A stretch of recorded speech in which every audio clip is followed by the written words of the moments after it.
السلام علیکم و رحمت الله و برکاته. به مردمی روی دنیا، به تمام مردمی مسلمانی روی دنیا، برادران عزیز، شما احترامانه خواهش میکنم به خاطر الله یک کمکم کنین، دستگیریم کنین. روز تا روز وضعیتم بازبین شده. یک دارو من نویستین 184,000 زورم نمیرسه که بگیرم. این روز با گفتن که بیا برنید ساعت کزنای بنویس لیچین یکی نمیکده باشه. با نرفتم، با امید شدم که شاید که برادران روی دنیا، برادران اهل اسلام شاید که دستگیریم کنن، داروم میخرم، شفای کامل میام در بالای سری فرزندکام. برادرها التماس میکنم، خواهش میکنم به خاطر الله، به خاطر 3 فرزندم دستگیریم کنه. تمام من وضعیتم بازبین شده روز تا روز. این روز با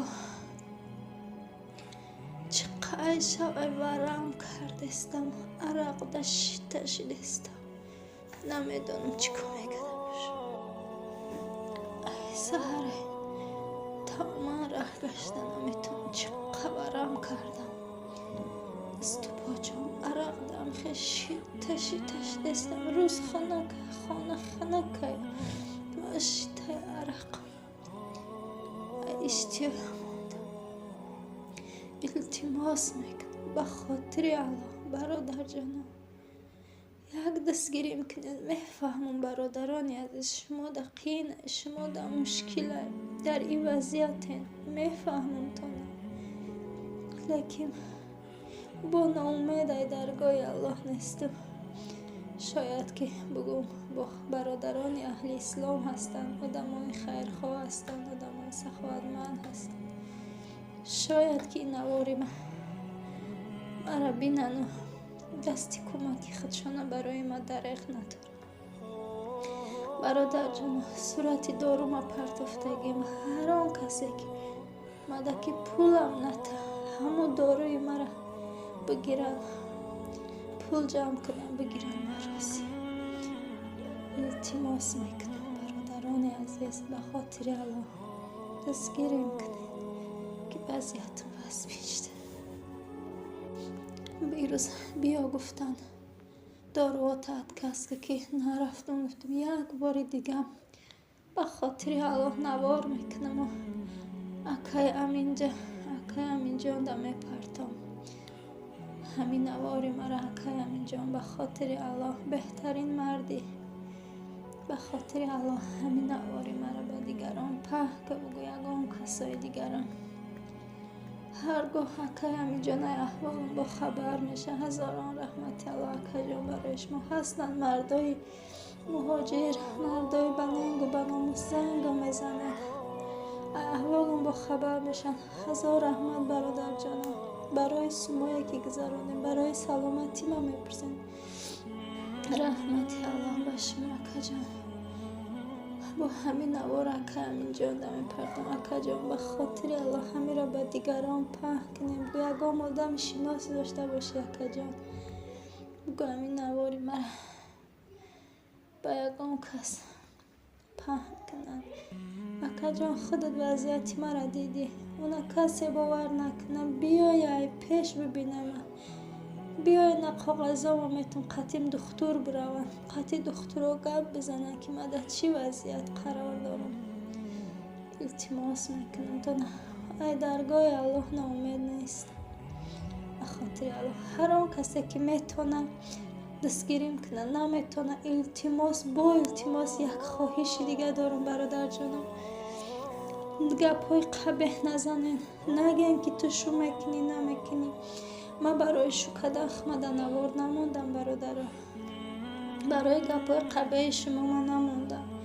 هست برادرای بهترین هست، با هست آدمایی که در بینشان یک تنیم تا گپای قبیح زده استیان. التماس میکنم با مرگ و جان بازی دارم، گپای خوب داشته باشین، گپ بزنین مرم تو نه. гапи ганда дар кор нест. ин дунёда ирӯз ҳастем пагаҳ нестем. як калимаам боша биё гапи хуб гап бизанем. шояд ки ай гапи хуби шумо ма шифо биёвам. шояд шумо гапи қабеҳ мезанем бародарҷоно. ма тоқати ӯ гапҳои шуморо надорам.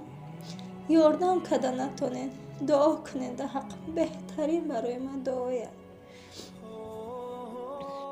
дар ҳақм фақат дуо кунед. беҳтарин чӣ дар ин дунё барои ман дуоя. дар ҳақм дуои хуб кунед ки болои фарзандаконда шифо биёвам. аз зиндагим савол ҷавобам накунед. илтимостон мекунам. занг мезанем фақат беморима пурсен. саломатима пурсен. ҳамачи мара нагӯен ки ту бародар надорӣ, ту ота надорӣ, ту оча надорӣ. ман ай осмон омадагӣ нестам бародарҷоно. ман дорам бародар. лекин ман як ситуатсияда ҳастам акаҷоно. бародаромам ёрдамам ки кунанд. иду қимата 1 миллион қариб меравадама. лекин ман ҳамин як курси ҳамин дорума бигирам усмуша намегирам. ман зурум омада ки ман да шумо муроҷиат кардастам. агар бародарои ман сумдор мешидан, бародарои ман пулдор мешидан, ман иққадар дар пеши шумо паст намезадам. иққадар хидмат дар пеши шумо муҳтоҷ намекардам. умрумтон ак ҳарон касе метавонад ба хотири Аллоҳ дастгирӣ кунад. шумо эҳтиромона хоҳиш мекунам ба хотири Аллоҳ дар ин рӯзи саиди ҷумъа. аллоҳи меҳрубон ай шумо ҳам розӣ боша. ҳар касе ки барои хайр хайроша дар номаи амолтон бинависад. дуогӯ бошем бародарҷоно. дар ҳақам аллоҳ аз шумо розӣ боша. акаям инҷонем навора мепардомад.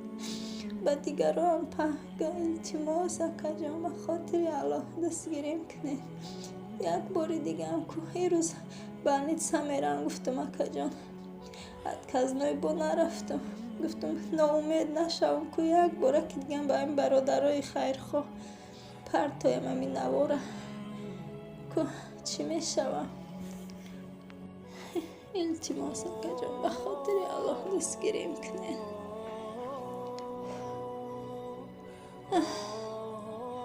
майли акаям инҷо дар паноҳи Аллоҳ бошен. бародарҷонои мусофир муҳоҷир дар паноҳи Аллоҳ бошен. ай аллоҳи меҳрубон ай шумо розӣ боша. ҳар он касе метавонад ба хотири Аллоҳ дастгирим кунад. худоҳофиз. дӯстон салом алайкум бародарон. ами кадоме ки моро ҳурмат мекунад, моро бародар медонад, дар канали ҳам бародар обуначӣ шавен. бисёр корои хуб мекунад. бародарам мега мерам ами кадоми беморай, кадоми мақсад мехоҳад ягон збор ҷамъ кунам мерам мега бе ягон чи хидм хонаш мерам мега мақсад видео мекунам мепартам мега. дӯстон гуфтанӣ ҳастам ки ай бародарам худованд хонаи худоро насибиш гардонад. чӣ муроду мақсаде дорам, ман муроду мақсадам расам. Ассалому алайкум бародар азиз. подписчикои акай Аминҷон Про иншаллоҳ ҳамин видеоро дар каналаш ки партоям мо савоқ тестӣ мекунем иншаллоҳ. худованд бурборӣ пешравӣ яъне дастгирӣ ҳамдигар кунед.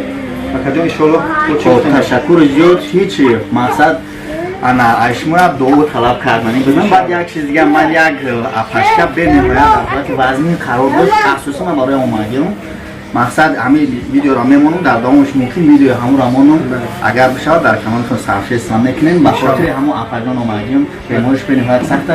хайр медонем ки зубор бисёр чиз баъзе бовар намекунад. ҳар гапо ча бисёр масалан ман хостам биём ай наздик шуморо бифаҳмонам.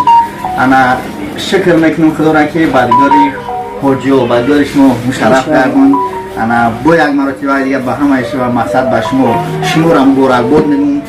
табрикро мекунам барои ҳоҷӣ шудантон. дар ҳаққи мо дуо кунем ки мо ҳаним мисли шумо дар қатори шермардо ки кӯмак карда битонем ба як кас ва хонаи худоро насиб мо бигардонад. дар ҳақ мо дуогӯ бошем. иншаллоҳ модарро мо дида будем дар рафтан видеошам савоқ тесташ кардам. қатшан ҳам суҳбат карда будам яъне ки дастгирӣ мекунем ва ҳамин канали бародара худованд нигаҳбон ба пеш. рости чанд бародарода ман нависондум ки кӯмак кунем. чхел хизмат ҳам накардам.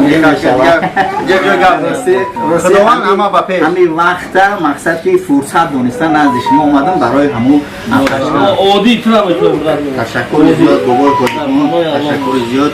برادرها این همو آدرس یک مرتبه دیگه میگیم کجا بود Prospect Mir. Prospect Mir da Улица Шепкина 47. 47 строение یک بود همه کلومه ما یک بین ساعت گفتم ماشین ما بردم دیگه شو اشتراف نگه گفته ما اینجا در ما دیگه سایه خوردی آخی مشدم در کانال هست دیگه بگیر با خوب